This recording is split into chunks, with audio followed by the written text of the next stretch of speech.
Welcome to Pindar Poetry. We hope you learned something new. In this video, I will show how to make hummus without mixer.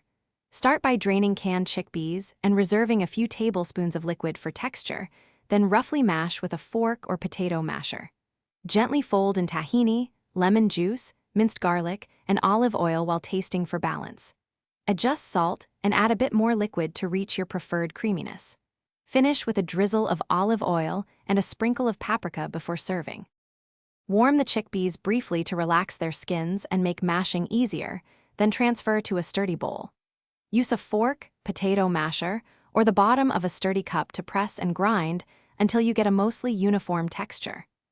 Add tahini and lemon gradually so you can control creaminess and flavor. Taste as you go, and use reserved chickpea liquid to loosen the hummus to your preferred consistency. If you are enjoying this video, please subscribe and like so I can keep sharing simple kitchen tricks. Quick recommendation. The Kindle Paperwhite is great for reading recipes and notes anywhere, with a glare-free screen and great battery life, making it funny how often I consult it between mashing chickpeas. Check the description for the link and other deals, and now let's get back to the video. Bright flavors and the right texture make simple hummus sing, so toast your spices briefly to wake them up before mixing. If you start from dried chickpeas, a pinch of baking soda while boiling helps them soften and blend more easily.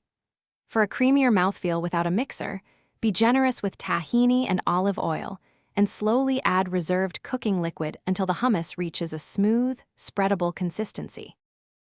Thanks for watching. Consider subscribing if we helped you.